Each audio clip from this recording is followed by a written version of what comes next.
Hey, kitty. What? You ready to tell these folks about the Neptune Retrograde? Yeah, but I wish you stopped moving your head. Yeah? Me too. Let's do this. Stop moving.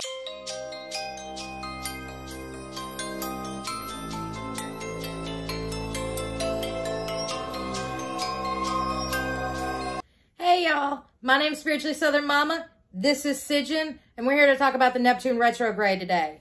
So Neptune is the planet over illusions and delusions and spirituality. It's also the planet of love, sex, drugs, and alcohol. Over here is where you can see it. So Neptune, when direct, really puts the rose-colored glasses over our eyes, right? And when it goes retrograde, it's very subtle on how it takes away those rose-colored glasses. But before we know it, it's already there, and we're like, ah! The kitty abandoned me. She got tired of me moving around and all of my shit. Kind of like Neptune's gonna make you do. This Neptune retrograde starts on June 28th at around 2:55 a.m. Central Standard Time, and it ends on December 3rd of 2022. This Neptune retrograde is going to be really focusing on breaking down those delusions and illusions that we have over our lives, especially our platonic and romantic relationships, our finances, and the intrapersonal relationship that we have with ourselves. It's really going to be about fighting the idea that we don't need to trust our intuition. You're going to want to trust that gut impulse that you have on the first time and not second guess yourself. Now, what I find interesting about this Neptune retrograde is on the 28th, Neptune going retrograde isn't going to be the only cool thing happening in the cosmos. The new moon in Cancer will peak at 9:50 p.m. roughly that night as well. So we're really going to start off the Neptune retrograde by ripping off the Band-Aid and taking away the rose-colored glasses when it comes to our homes and how we operate within them. A lot of us have a lot of illusions when it comes to how people may feel in our household, whether it's your children or your spouse or partner or your parents or even yourself.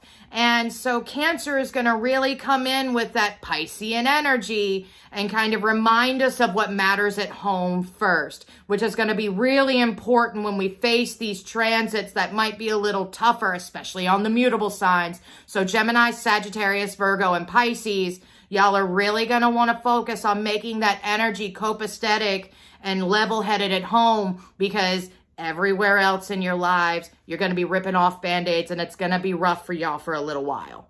All of the transits that are going to be huge during this Neptune retrograde happen under the mutable signs. So that one of the first biggest transits that we're going to have during the Neptune retrograde is on July 2nd, and that's when Mercury in Gemini is square Neptune in Pisces. So really, it's the power of logic versus the power of intuition.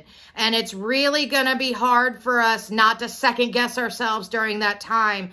So for my mutable signs, especially Gemini and Sagittarius, don't let your anxiety and don't let people whispering in your ear carry you to a wrong conclusion. Make sure that you look within yourself and you trust that gut intuition on what the answer truly is, and don't let your friends get you flucked up from the floor up. That logical answer that you had, that was the right one the first time.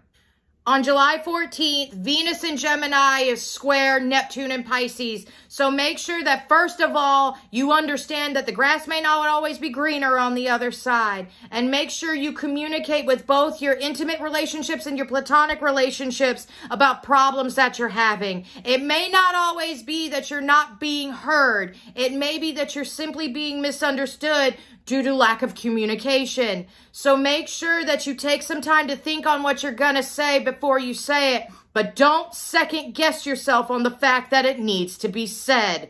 That's going to cause a lot of problems because Geminis and Sagittariuses, along with Virgo and Pisces, like to go introspective and like to clam up, especially when Venus is in one of their signs, because if they don't feel heard or they don't feel mentally stimulated, it ain't it. Especially with Gemini. On September 16th, the Sun in Virgo will be opposed Neptune in Pisces. So when it comes to how we view things and how we view ourselves, we're going to be really critical of ourselves, and we're going to have this anxious vibe throughout the day. and it's going to kind of be like we're walking on eggshells a little bit.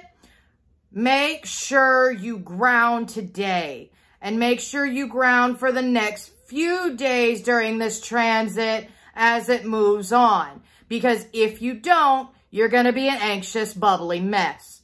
Virgo are the biggest critics of themselves versus the biggest critic of others, as cosmic spacism would like people to believe. So this isn't the time to be a Debbie Downer on yourself. This is a time where you need to do self-care and build yourself up. And if there's somebody in your circle that isn't fitting that vibe and isn't bringing you up and is causing you more anxiety, this is Neptune giving you a warning signal that says, cut that bitch off. On October 12th, Mars in Gemini is going to be square Neptune in Pisces, but this won't be the only time that happens. It'll happen again on November 19th. So during these two time frames, we really need to focus on the fact that if we're wanting to go for something, we need to go for it with everything that we have and make sure that we give ourselves the space to do that without second guessing our every single move. This is the time where you put your nose to the grinder and you get shit done. And if you have to express in a boundary, now would be the time to do it, for the mutable signs especially.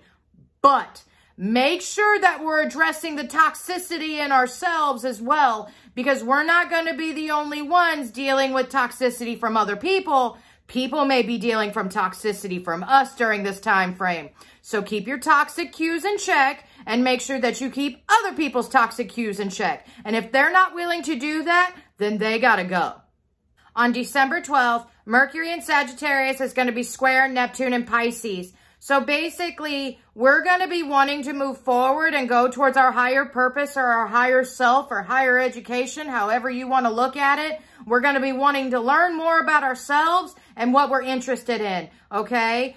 Don't let yourself get anxious about that and second guess your own potential, because you deserve better than that. You go with your gut and you just shoot for your goals, because Neptune is going to test you and make sure that your goals are sound for you, okay? So if something doesn't feel right, let it go. If something feels like it's something you're supposed to do, go for it. And make sure that you tear down those ideas that you can't do something, because the only person that dictates what you can or can't do is you. And Sagittarius is going to be reminding us of that during this Neptune retrograde, when we're constantly second-guessing ourselves as it comes to a close.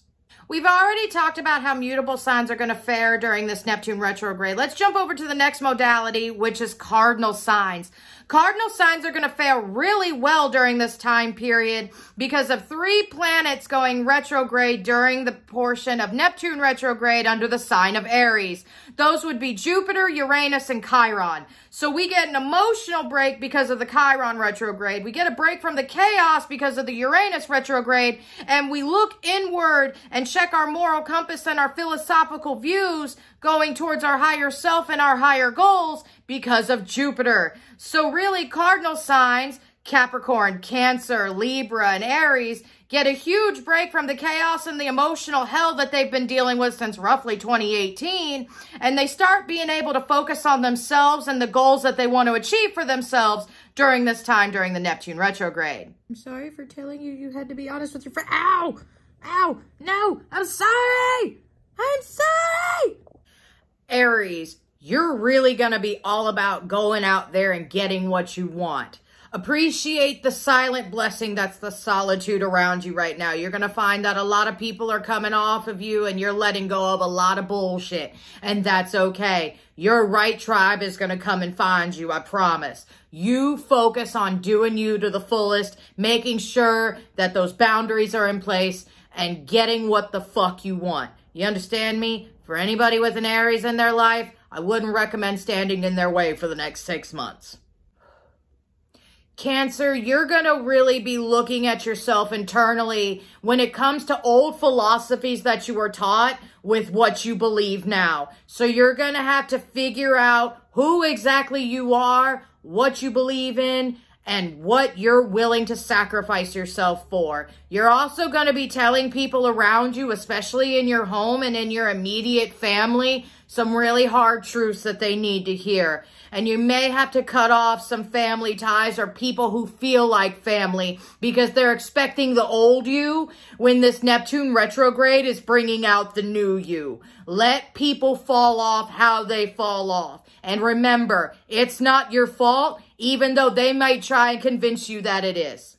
Libra, you're overworked and you're underpaid and you're not taking care of yourself as is. This Neptune retrograde is going to force you to find the balance between your work life and your home life and taking care of your damn self. You can't work on an empty cup, honey. You actually got to fill that bitch up every once in a while. So you're going to need to take some hot bubble baths, play some video games, do something that helps you unwind because otherwise work is going to make you pull your hair out, Libra. Also, when it comes to your personal relationships, don't be bringing your baggage into those relationships. Let the baggage go. And if somebody wants to bring up old baggage and old bullshit, tell them they can go where the baggage went, in the fucking garbage. Capricorn, this is going to be making you face some truths that you really didn't want to face up until now. And you're actually going to have to learn how to listen to others and take their advice. Because Netflix and chill by yourself ain't working no more, honey. I hate to tell you that. Also, you're going to have to face the internal issues that you have with your parents and becoming your own person instead of leaning on that baggage and leaning on it like a crutch as an excuse. Also, when it comes to your money, don't get involved in workplace drama. It's going to be brought up to you a couple of times. Walk away in the other direction and remain the neutral party. Don't let yourself get caught up in gossip because that's how you're going to get fucked up, Cap. Don't do it, honey. You know we're going to be talking about you next, right? Of course. Save the best for last. Duh. Yeah, I feel that. You're such a pretty baby. I love you. You're so sweet. Can I sit in my chair now? No. Please? I said no. Alrighty, now that we've discussed mutable signs and cardinal signs, let's jump to the next modality, fixed signs. Taurus, Leo, Aquarius, Scorpio, y'all are up. This Neptune retrograde is going to be about enforcing and making boundaries that are good for you instead of what's good for everybody around you. And it's going to be a time where we bolster our finances and get ourselves in the right financial direction for 2023. Fixed signs really don't like change. And when the rose-colored glasses come off and Neptune comes full force, it's going to kind of jostle up fixed signs a little bit. But don't worry, it's going to be a good time for y'all, I promise, even though the anxiety on the inside makes you feel like it's not. Taurus, this is going to be a really big time for you to open up about your true feelings when it comes to your friendships and your relationships. I know that's a struggle for y'all because y'all would rather keep everything on the inside and handle everything on your own. But don't do that. You need to start making sure your boundaries are known and clear to everybody around you. And if they can't listen to those boundaries, well, tell them the hard truth and then be like the bull and steamroll them. Also, when it comes to your finances, it's going to seem like it's kind of tough for a little while, but keep your nose to that grinder. You're making waves when it comes to your prosperity and your abundance. And don't let that inner voice in your head that screams all those nasty things at you let you fuck up your own financial dreams and pursuits. Leo, it's time for you to actually start enforcing those boundaries that you love to create. You've got such a big heart and you want to be there for everybody, but you can't be there for somebody unless you're there for you. And boundaries tell people how to love you in the way that you need to be loved. So you actually have to enforce those to make them stick. Otherwise, people are just going to keep walking all over you like they have been since right around February. Okay? We also want to make sure that we keep our shine going, right? Don't let Neptune make you dampen down your sunshine. Y'all are ruled by the sun for a reason and let it show. Take off those rose-colored glasses and those illusions that you don't need to be shining at the full brightness that you are, because that's the lie that Neptune during the retrograde wants you to remove out of your life.